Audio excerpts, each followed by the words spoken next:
So recording started. So hello everybody. It's great to see you today at another yet beautiful meeting of Rozmowy z angielskim. Today we have a special guest, which is really close to my heart as a teacher.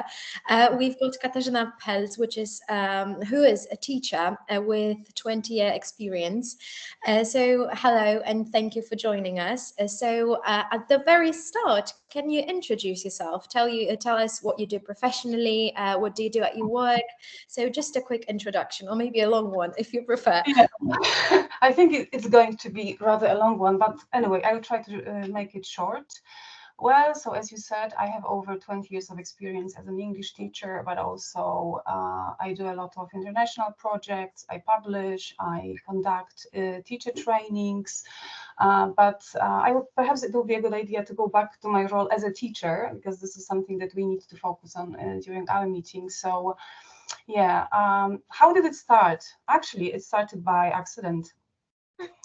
Yes, by accident. Really? Yeah, really, in the sense that after graduating from University of Łódź from the Department of English Studies, I came to my hometown, and it turned out that there is no other job available than being a teacher. So this is how it started. I remember like telling myself that I will never ever become a teacher in my life. I want to be a translator. I want to work in a company, but never ever a teacher. But then life got me, as they say, and I had to start earning my own money. So this is how it started. And I actually worked in different types of schools, both state and private, and language schools. I also had some classes at university at one time, but mostly I teach at the secondary level.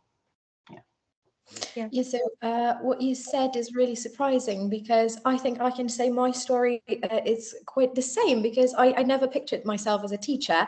What do you think about becoming a teacher by a surprise, actually? Is it something that you can learn and enjoy, or do you think it's something that you really have to be born with and it's just a natural function of you? Just want to teach people.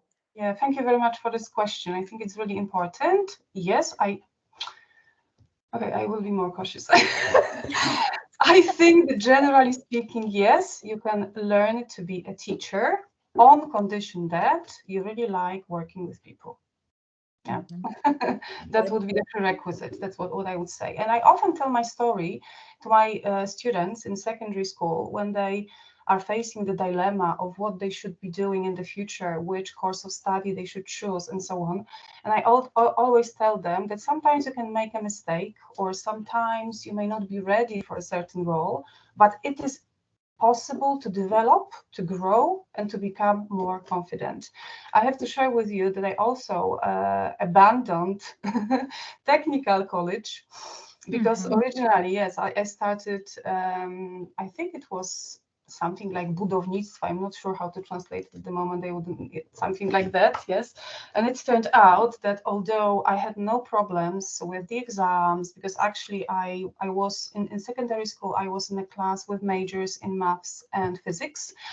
But the slight problem was I was not interested at all. So I just came back home and I said to my mom, I remember this day very well. I told my mom, you can kill me, but I will never ever go there again. So this is how. So yeah, and I stayed for 1 year at home. I was preparing for the entrance exams because at the time it was like, Jesus, how many years ago? I don't even remember. It was the time when the Matura exam was not an entrance exam to university. You had to take your entrance exams, and fortunately, I got in. And from hindsight, I have never ever regretted it. And as you said, you asked me about if it's possible to become a teacher by accident. Yes, it is. I have to say that the first year of my practice was really, really hard. I would cry at night, for example. My mom would come to me and say, "Oh, babe, why are you crying? What's going on?" Because it was such a difficult role for me. Because actually, although I took part and I did the pedagogical component in the English studies, I was not ready for this role. you know, they haven't prepared as well. And I was kind of overwhelmed with the number of problems that you can face as a teacher. I think that at the time, honestly speaking, I also had some like personal problems that I couldn't cope with. So everything together was like a really, really challenging mixture, I would say. But I survived. And now I can tell you that I cannot really imagine doing anything else. Once, I think it was about, let me think, 7 years ago, I went on a sick leave because as a teacher, you can go, you can do it like for 1 year, for instance. And I was thinking like, perhaps I shouldn't be going back to school. But then I asked myself, okay, so what could I do? And there was no other answer than teach. So I went back, and now I think I really, really like it. Yeah, this is my Yeah, life. it's a really beautiful story, and it shows that sometimes we need to face a certain situation to show us what we really are meant to be doing in life. So that is something that motivates me as a teacher, and I think everybody here, because working and learning is, as you said earlier, and what I've read, that learning is never ending. You continue to learn throughout your whole life, and you learn new things. Maybe you try to be better at some other things, but still you have to read a lot of things. You have to get to know any materials, any videos. So we've got a lot of things around us. And lately I've read a really interesting thing about present times, because many different people today, young people, are facing the struggles of having too much information. So there was this quote that if you have one watch, you will always be sure what time it is. And if you have more than one watch, you will never be sure. So it was similar to the situation of young people today. They have a lot, so they're not sure. So what do you think is the best and the most effective way to teach to young people what to do in life, how to learn something new, or how to gain a happy feeling from learning, because it's a beautiful process? There was some interception. I didn't hear the last two sentences. Oh, the last two sentences. Yeah, I need to revise what I just said. But yeah, what I wanted to ask is, what is the Yeah. most effective way to teach young people what to do in life and how to take the pleasure and the feeling of happiness from learning, because it's a great process, and Mhm. how to actually make people want to learn something new. Mhm. Okay, okay. So I feel that there is more than one question there. Some of Yeah, them are definitely. some of them are pretty deep, honestly, but I will just focus on my role as a teacher in a classroom, and I will tell you what kind of conditions I think should be met for the learning process to be effective and enjoyable.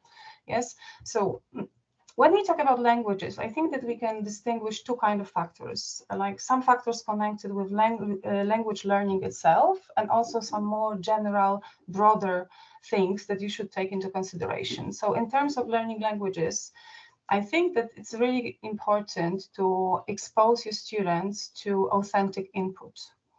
Yeah, this is really important. So you can use a course book, but I don't know if you know that actually in state schools you don't have to use a course book if you don't want to. The core curriculum, podstawa programowa, is more important, right? So you can do it, you can realize core curriculum with the use of, let's say, authentic materials available online. Yeah, so this is something that the teacher and a language teacher should do, I think.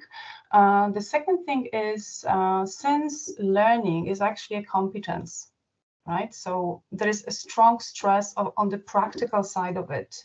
Yeah, we should, and I'm sure you've heard of it in your classes. I am a great fan of communicative approach to language learning, right? Where you make your students, you design such situations in which the students can practice what they have learned, what vocabulary, what grammar they have learned before. So so these are like the two most important things in terms of language learning a language or teaching a language. And something that is more broader and I think could apply to all subjects is making your students, putting your students as often as possible in the center of the learning process. So it is connected with a certain role reversal, right? I mean, when I was in secondary school, the teachers were like, you know, these knowledge banks, right? And they just transmitted the knowledge to the students. But now, because we have access to the internet, and also because of the scientific research, we know that we should actually do the other way around as much as possible, because we learn best by doing. Yes. Also, I think that if the student does things on his own, he has this feeling of taking responsibility and taking the ownership of his own learning, which is very, very important in the sense of lifelong learning that you, Veronica, have mentioned before. Yes, and this is, as you said, it's important to teach your students how to learn, right? So this is how you can do it in your classes. What else would I say? Also, if they do things by themselves, they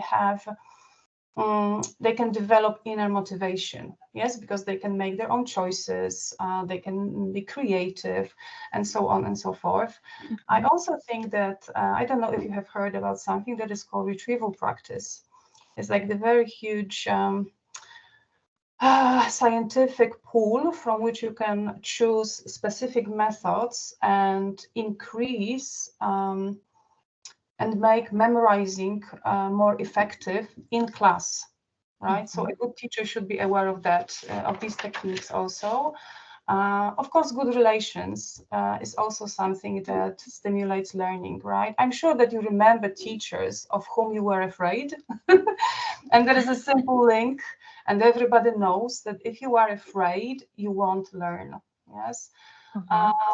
Another thing, I believe in feedback, in metacognitive feedback especially, because I think that when you tell your student what he does, first of all, focusing on what he does well, and then you kind of show the areas in which he should improve and tell him how to do it, this is something that definitely stimulates learning as well.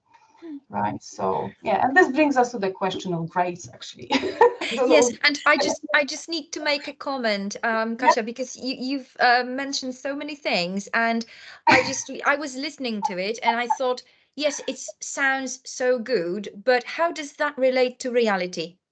Because, you know, yeah, we need to have good relations, and we need to give feedback, and we need to put you know, students in the center of, you know, attention, and we need to be facilitators, no longer like knowledge transmitters. But I mean, how does it relate to reality of schools?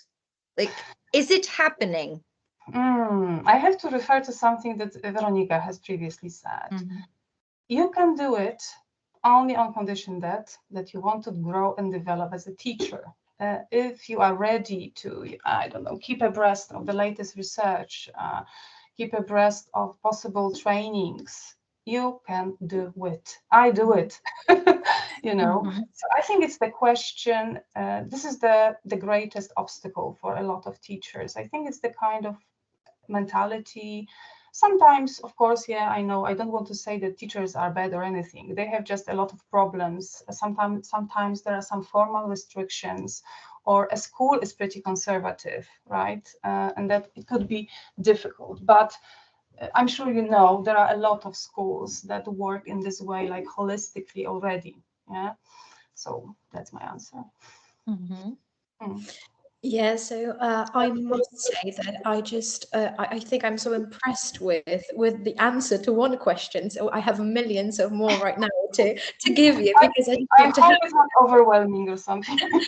Yeah, but I thought about one thing, because as you said, the process of teaching and learning, so they're both really broad, and you have a really complex situation in which the student and the teacher both have to learn a lot of things, because right now we've got so many things to learn and so many things to teach that we have constantly like need to develop, to learn something new.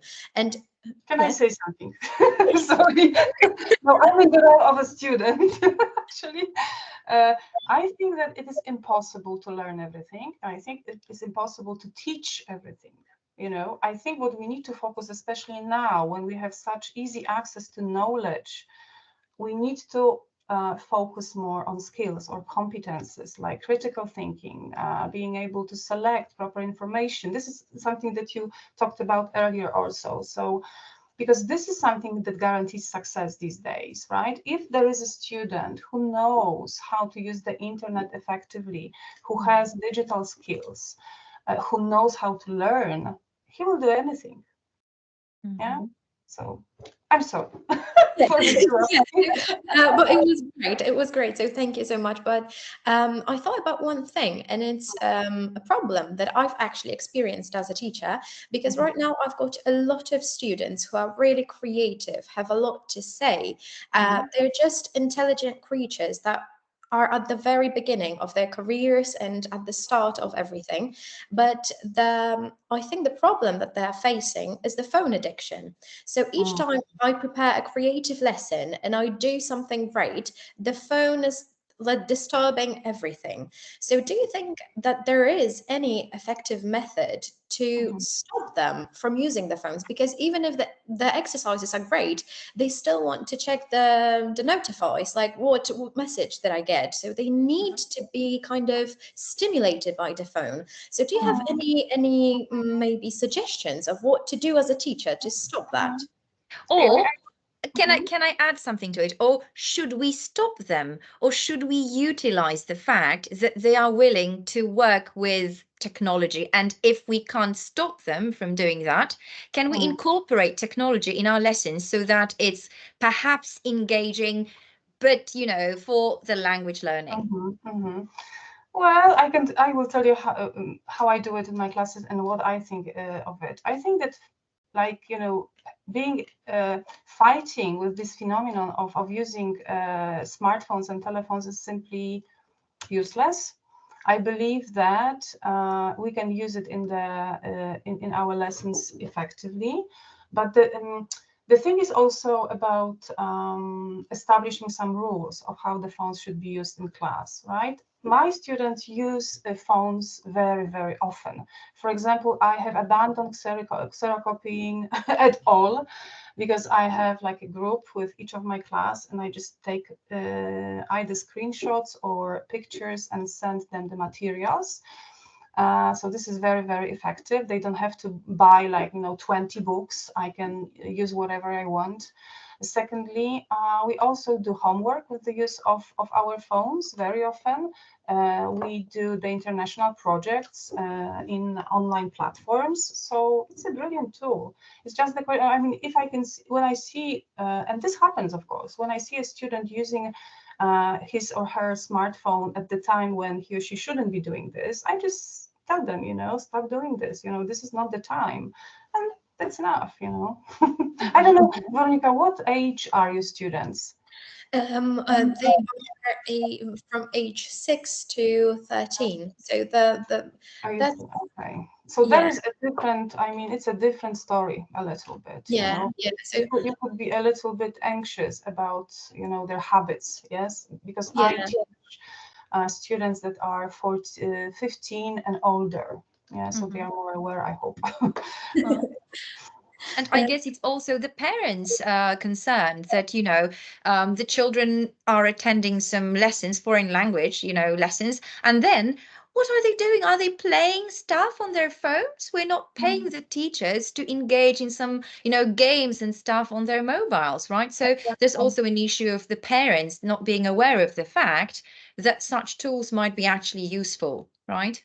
Exactly. There is actually a very good book by Magdalena Bigaj. I don't know if you've heard of her. Uh-huh. She wrote a book, Wychowanie na ekranie, or something like that. And it's a very good book for the parents, making them aware of the potential dangers of overusing smartphones, and also suggesting some practical solutions to this problem.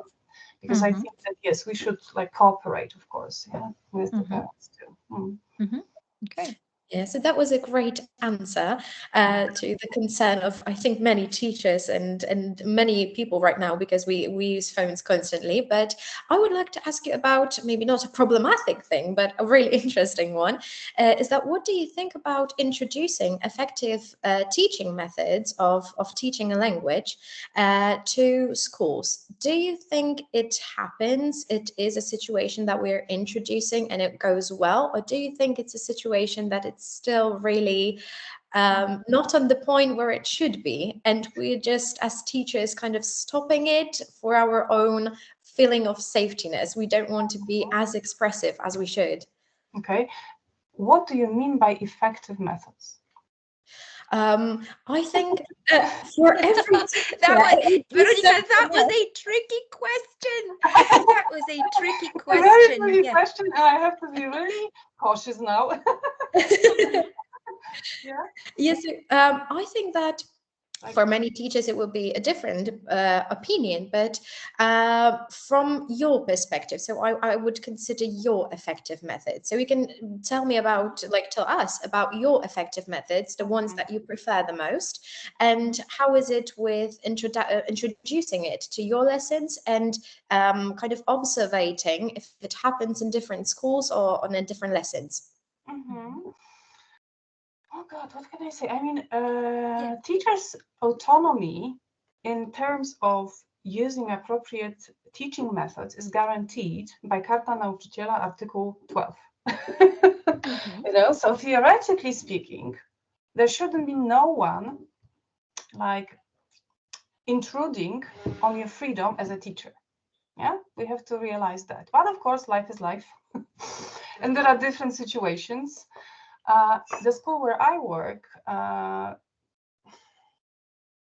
have quite a lot of autonomy, but sometimes there are some challenges, I have to say, because, and I think that basically they stem from the fact that other people concerned don't really have enough knowledge to appreciate the effectiveness of such methods. That's my And I answer. guess, yeah, I guess that, people have different definitions of what effectiveness means, because Exactly. for some people, effective teaching and learning is when their students, score really high on these various tests and exams and you name it. For Yeah. others, those numbers and points won't matter that much. It would be more of, the fact that students are able to communicate, whether they can find themselves in different kinds of situations and deal with them. And I guess very often there's a clash of ideas here between what teachers want, what students expect, what parents want as well. And then you believe it might be effective, but the parents will tell you, well, he needs to have like 100% on that test, otherwise he won't be able to go into this school. But is it really what we need? So this effectiveness is so vague, right? And Indeed. for me, effectiveness would be, more, the competence to communicate with like various skills of writing, reading, and speaking, not necessarily test passing, like with top grades. Exactly. Yeah. So it's to a large extent, it's a question of mentality also. And it will definitely take time to change this, but a lot of changes are already happening in different places in education. So hopefully, something is going to change finally. Going back to the effective methods that I was supposed to talk about in my classes, the most challenging one is, of course, assessment without using grades. That's something because grades are, like the holy grail of education. Yeah, of course. They are a symbol of success for a lot of people. But for me, taking into account what we know from neuroscience these days, it's like a tool of oppression, especially if you use it too often and if you use them without feedback. Because if they are not too often, and if you really give your students feedback, they are okay for me, honestly. It's not like they are bad, altogether. But in these two situations, I think that they do a lot of harm. Yeah, and not a lot of people understand this. And can you be more specific about not too often?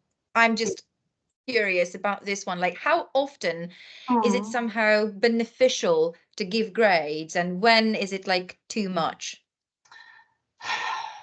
I think that you need to, because for a lot of teachers, giving students a test is the only way of monitoring what they know. But we can do it in 100 ways other than that, you know. So if I have to give my students a test, and sometimes I do it, I monitor like regularly. I just observe, I ask questions. Even if they play a game, I'm listening to the answers and I know what they know, right? And I think it's extremely important to realize that learning is a process. And if you measure it too early, and if you give students low marks, how motivated are they to continue, right? So I'm actually quite often asking my students, so are you ready? Do you think you know? Can you take a test now? And they say, sometimes they say, yes, of course we are. Sometimes they say, no, we need some more time. And I can tell you that if you treat your students in this way, if you have this contact, like true contact, I mean, it goes well, really. My students assess themselves regularly, and they send me a monthly assessment on Messenger. Yeah. So I also, this is another way of monitoring what they know. And very often they say, oh, for example, this month we learned this, and that, but I still have some problems using, let's say, this and that structure. So then I ask them, do you need any help? Do you need more exercises? And if they say yes, I send them the exercises. So for me, it's also a brilliant way to personalize the learning and to answer a student's particular needs. And this really works well. Yeah. So it's Yes. not the same questions for everyone at the same time. No. Because some students tell me, I had no problems, it's okay, fine. Some students have problems, so then I try to address them. Yeah. So maybe I've just thought of one question is that when we teach a foreign language to people, we often when we think of teaching, we often forget, which is quite common from the articles that I've read, that we forget about the aspect of character of people, because the whole group is a mixture of different people, and some of them don't have any sort of knowledge of the language, and some of them are professionals almost, and they gather in one group. So what do you think is the best option to combine them, to make them feel comfortable in this one group, to feel free to express what they already know and don't be scared of showing what they know? I think it's important to, it is sometimes it's a long process, but it's important to explain and to talk to your students about this fact that we are all different, right? That there's no one, there's not a single person that knows everything. I also stress during my classes that thank you. For example, I say to my students, thank you for telling me that. I was not aware, so I've learned something from you. So I think that modeling your behavior as a teacher is very important. Secondly, when you design your classes, you can combine, you can mix your students with different abilities, so they learn from one another. So. But then you have to trust, your students, and then you have to give them some kind of autonomy, and you have to let them take the role as well. And I've got a feeling that in Polish schools, there is very little trust towards young people. And we believe that they are incompetent, that they can't make any decisions, and that they can't decide for themselves. And this is something and this is something that I've observed, when students come and study. And yes, some of them will become teachers, some of them probably won't. But the thing is that whenever you give them a chance to make a choice, to decide about something, they go, why would we? We've always been told what to do. We don't know how to decide. So how do you start this relationship with your students, that you give them some kind of freedom and some room for making decisions? Because it's tough, isn't it? Yes, it is very tough. I wanted to say that it's a paradox of Polish school, because we, on one hand, teachers complain that they don't know this, they don't know how to behave, they don't know how to cooperate, but then we never teach them this, Mhm. The same goes, for example, for the Matura exam. For example, in Polish, Matura exam in Polish, when the students are expected to be able to analyze, to summarize, and all these higher rank skills, when they fill in the gaps, for example, in the course books, right? So this is something that is contradictory very often. How do you start? I would say during your first lesson of your class, and just continue, right? And don't give up. And of course, it takes time. And I can tell you that my system, in a way, within the system, really starts working after like a year and a half. Yeah, a year and a half to kind of unlearn the habits of the past. Okay. Yeah. And are students willing to take the initiative? Are they willing after some time to actually make decisions and be more autonomous? Of course, yes. Most of them, yes. Most of them, yes. Although not, I would lie if I said that everyone. There are students for whom, let's say, recording self-assessment is a challenge and they don't want to do it for some reason, So then either I abandon this practice or I just give them possibility to talk to me or to write on paper. So maybe I would like to move on to the issue of working internationally, because you do some international projects, and I feel like it's such an interesting topic because it's something different. We usually don't focus on international work and getting to know many different perspectives from different countries.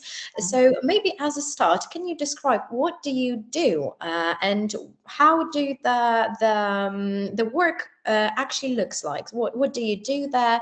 How are the projects created? It's going to be a long story. Nice. Nice. Yeah, I'm all ears, to be honest. I can listen to you. Because my role in a project depends on the kind of project I participate in.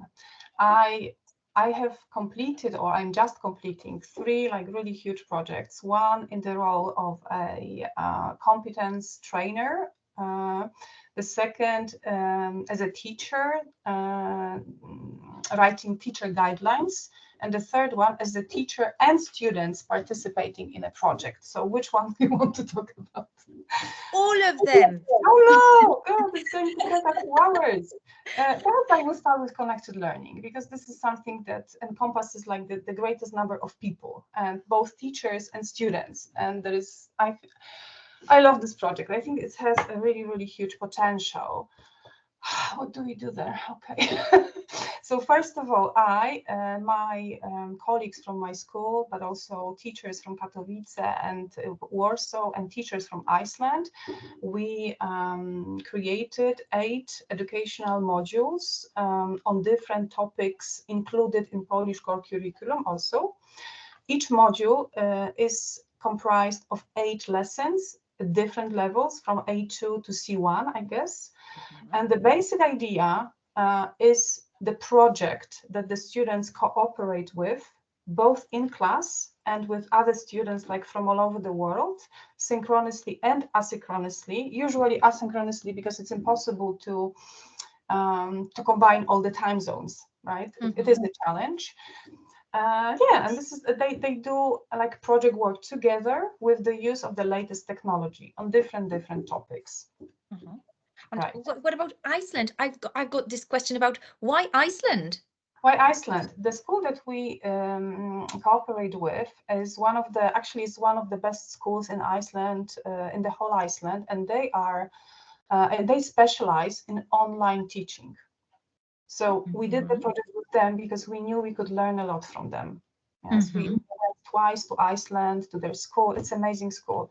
The teachers, the way they work is really, really interesting. The teachers design a week-long course, like every week, for the students who are enrolled online.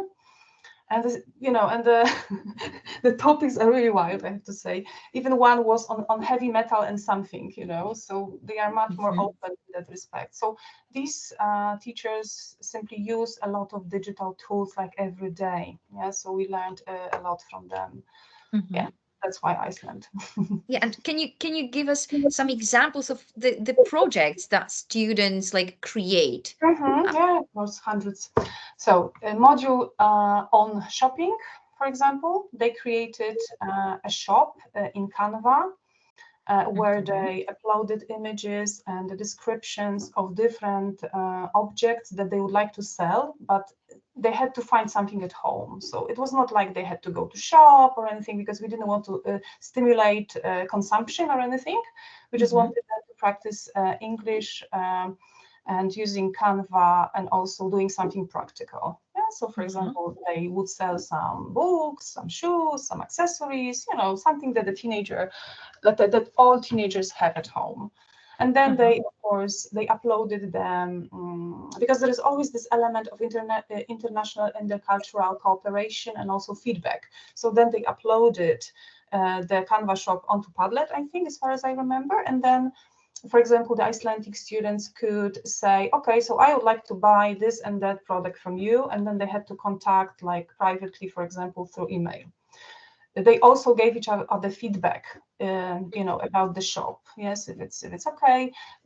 By the way, we also teach how to do it on our platform. There are like guidelines. How do you comment so that you respect the other person, so that the comment is constructive, and so on. So it's really, connected learning is a really holistic, complex tool, ready tool to use in the classroom. I really do recommend.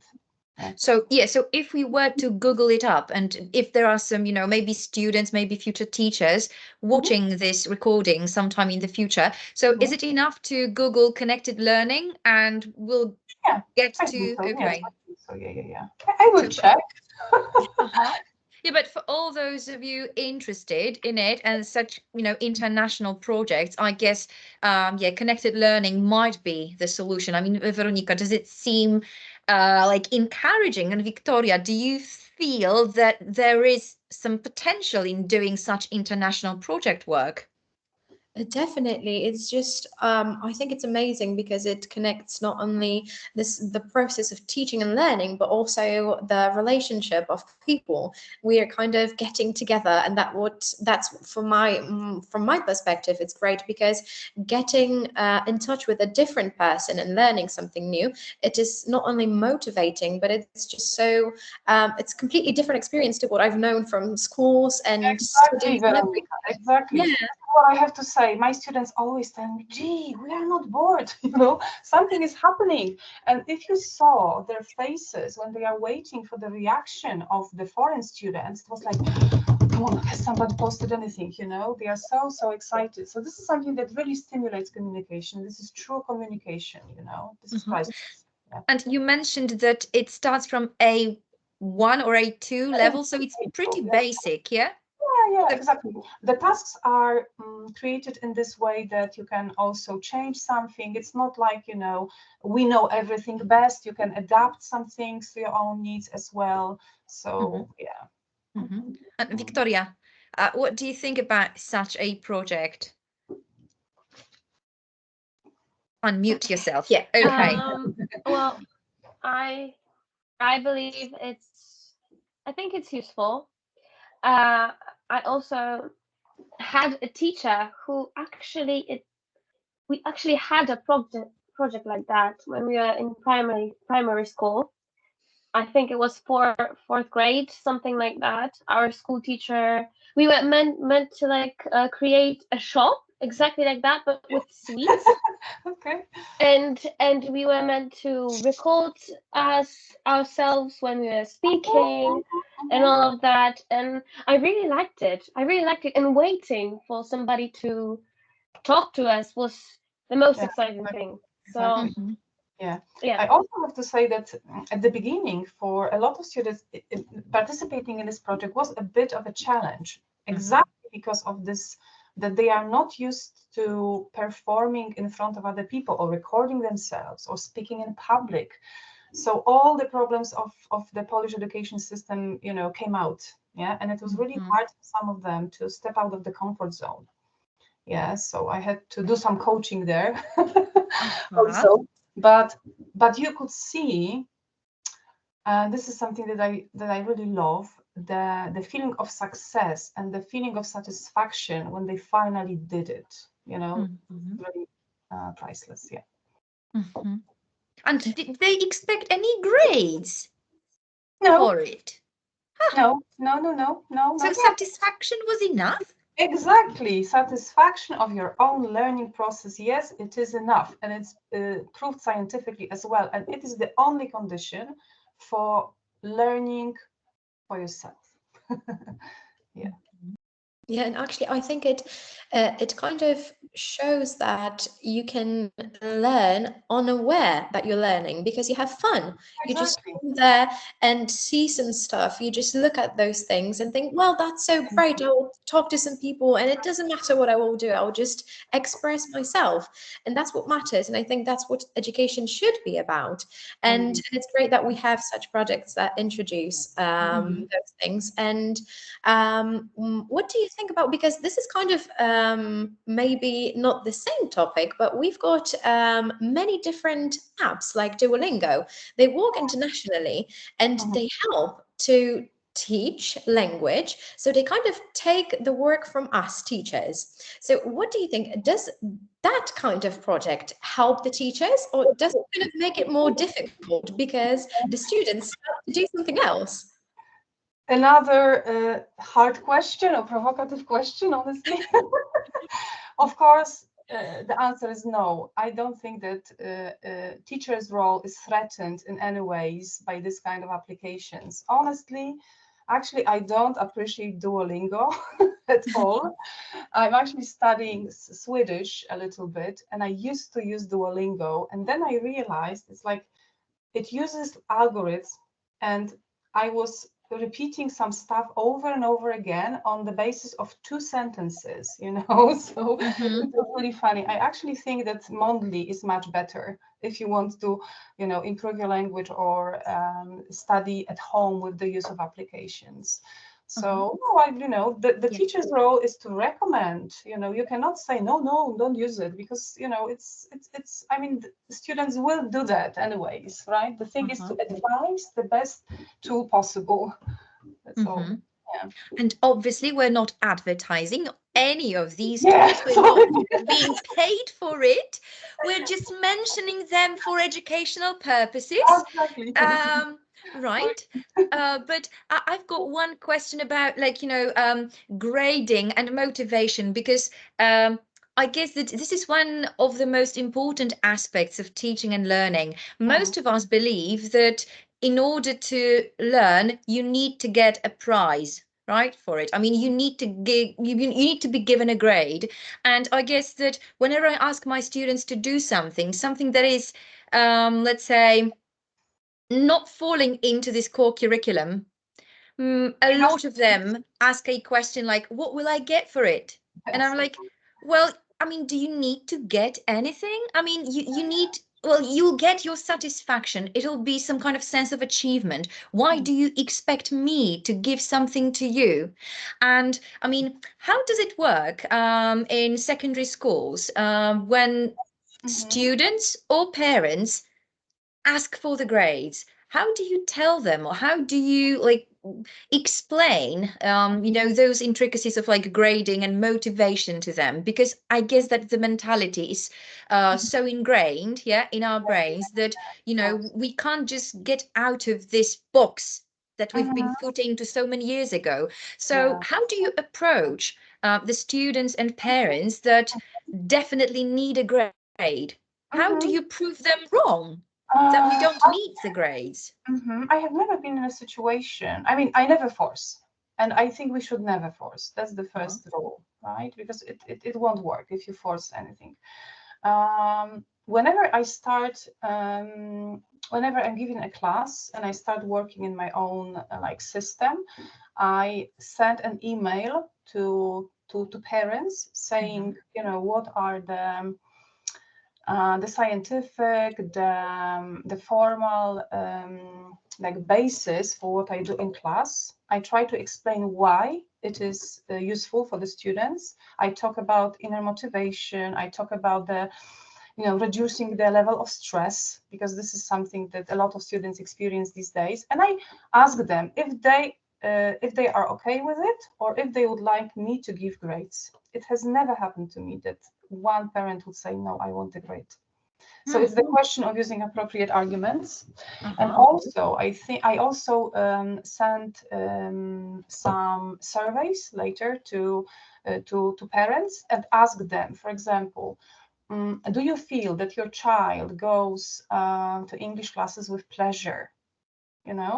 Because I want them to experience this. Because if you experience, this is probably the best proof that it works.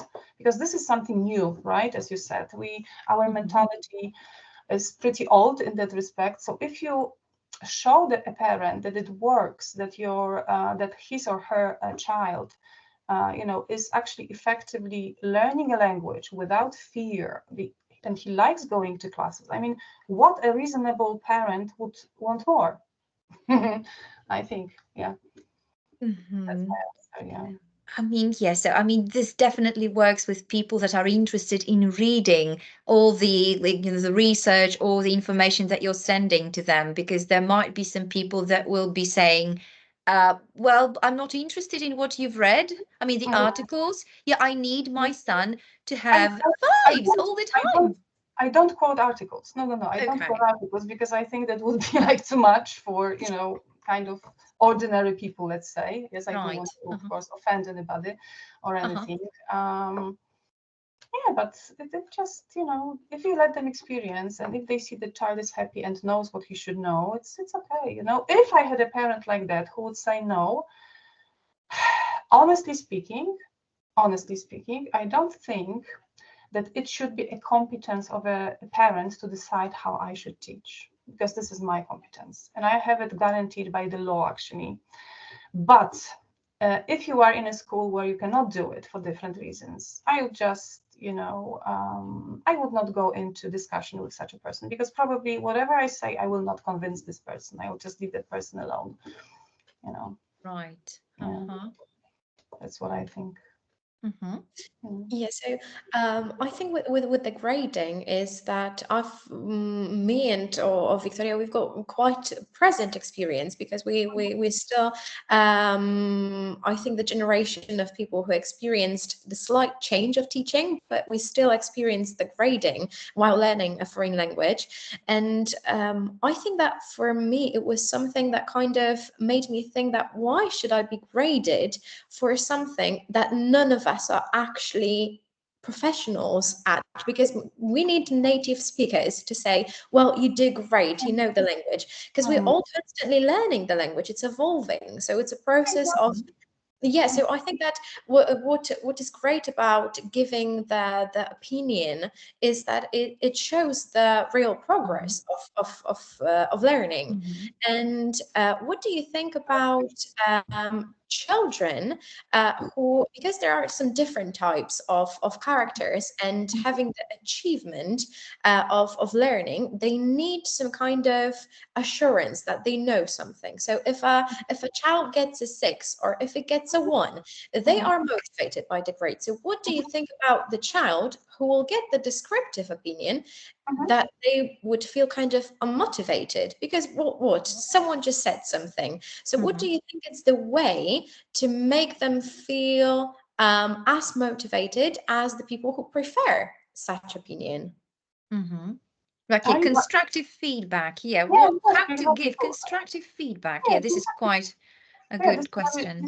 This is very important. And actually, this is something that is known as formative assessment, right? Formative assessment is actually using positive feedback. I mean, in the sense that whenever you give a feedback to some feedback to your students, you should start with the positive things that you see in a student work, or I don't know, presentation, whatever.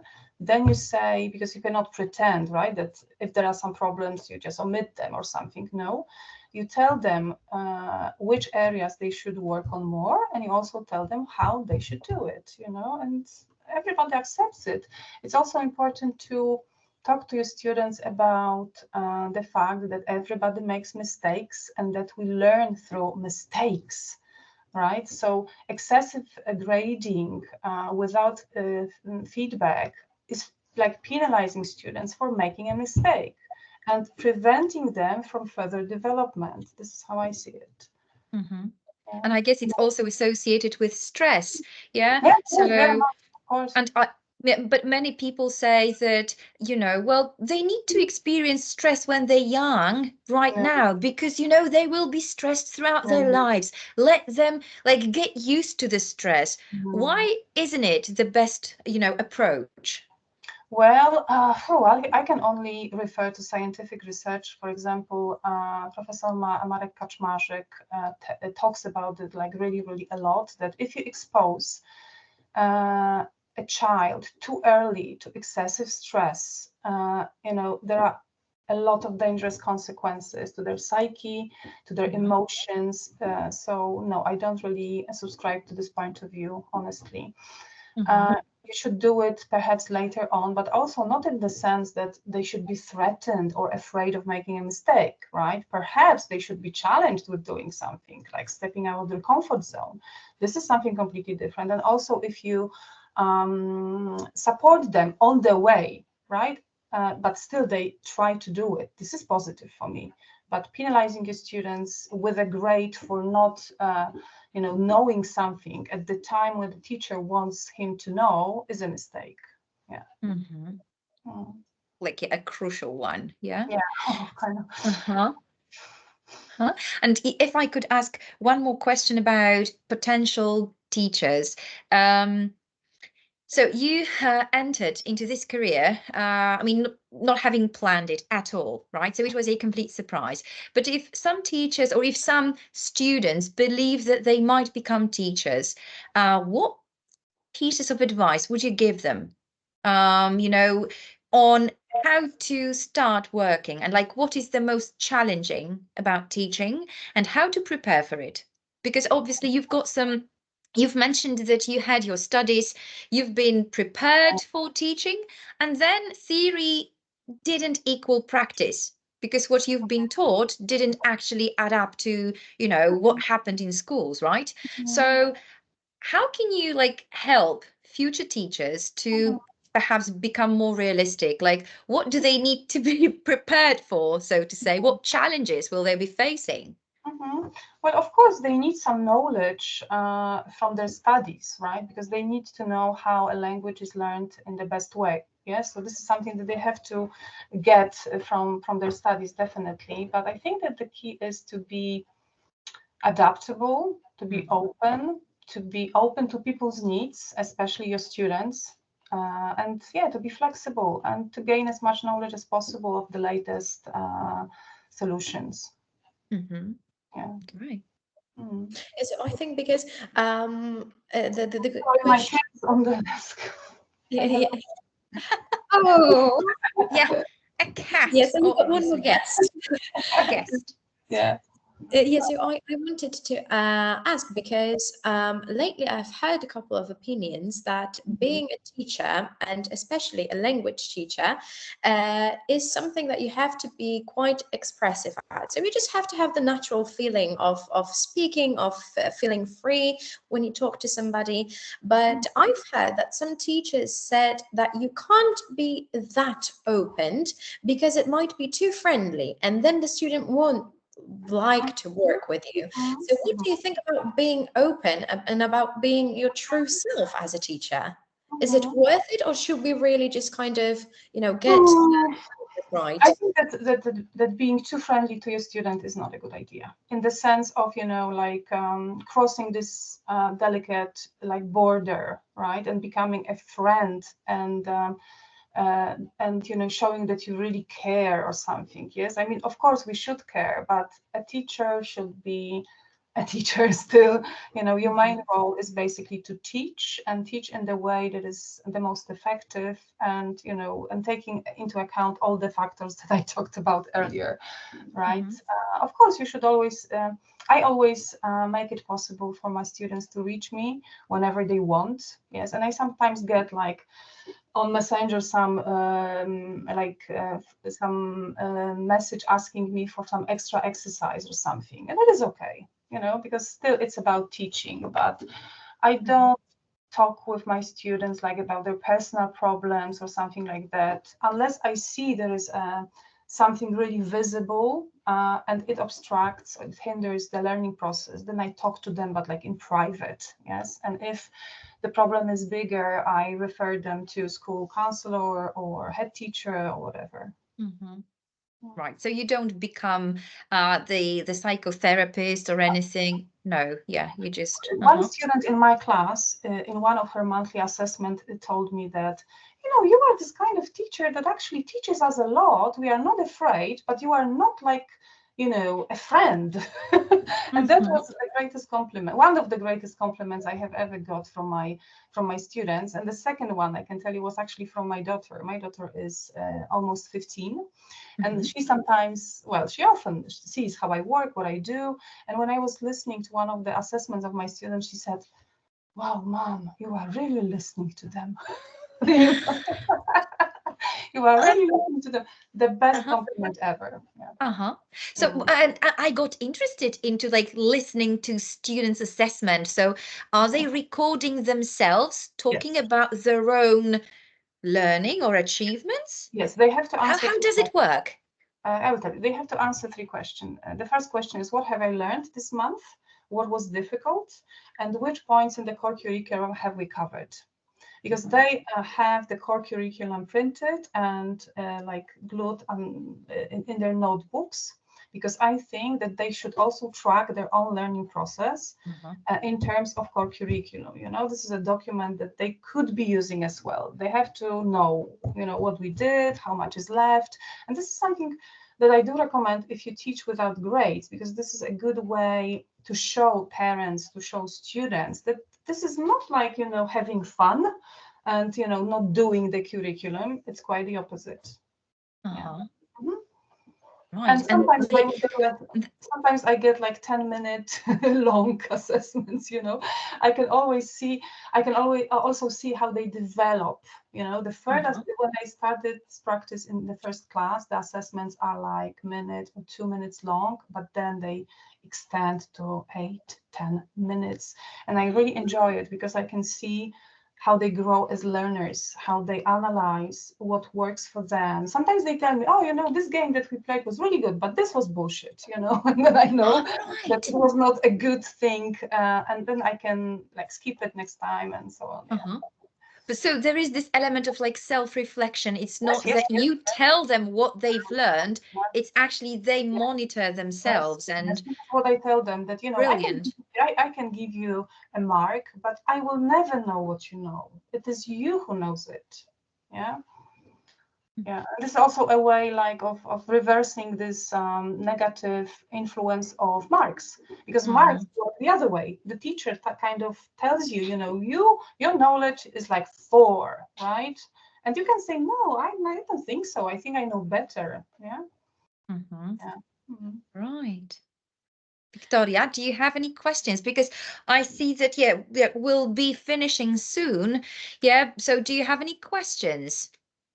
I have one question. Yeah. I'm generally interested in your opinion about whether we should abandon the idea of the examination after elementary school.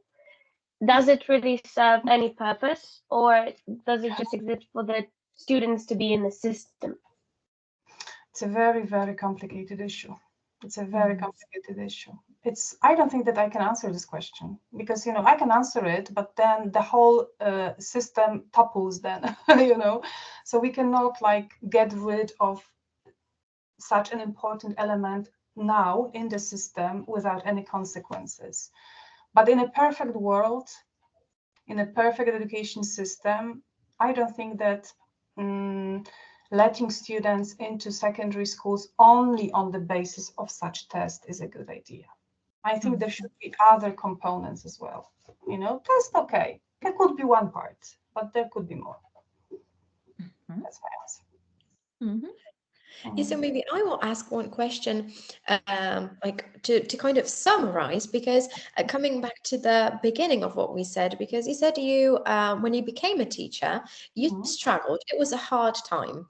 So Mhm. what would you say is the best way to cope with such emotions? Because as a young teacher, you will Mhm. have to follow up some struggles, and it happens to everybody, because you think that you might not be doing what you're supposed to, or Yeah. you feel like you're not doing enough, or it's something wrong. So what would you recommend to young Mhm. teachers to overcome the stress and everything? Mhm. I think that also as an experienced teacher, you are faced with challenges all the time, you know, so it refers to all teachers. I would say that it's important to, if possible, to choose a workplace in which you and your colleagues think in the same way. And if you have like this small community, or look for other people outside your school, look for people with the same principles, with the same approach to education, and look for support there. Yes, you can.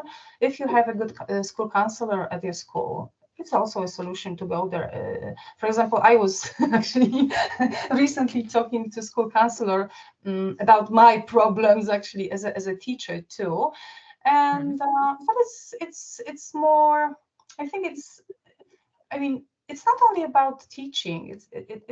A lot of it actually refers to us as human beings at a deeper level also, because it's about relations, about coping with stress, about coping with negative feedback, you know, about parents going and criticize you to your head teacher without coming to you first, and this kind of stuff.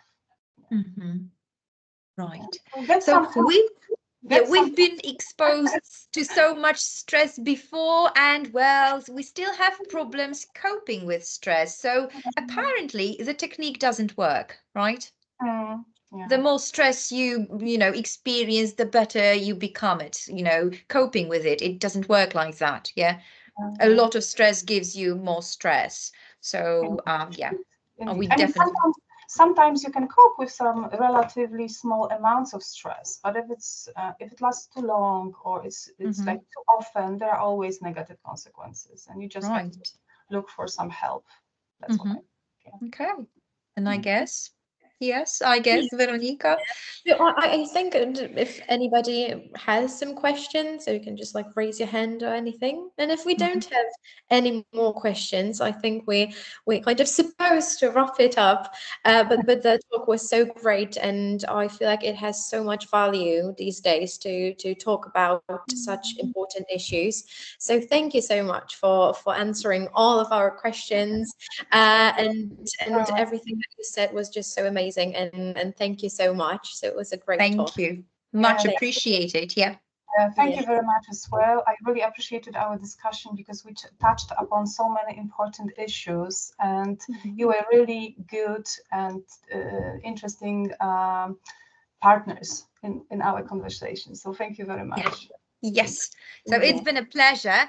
So to all the future teachers, follow Katarzyna on her, Facebook account, because you can learn so many things there about, what she's doing, the types of training, certificates, workshops she's attending. Sign up for some courses, and also follow this connected learning project, because I think it's worthwhile. Yeah. So thank you once again. Thank you very And much. goodbye. Goodbye. Bye bye.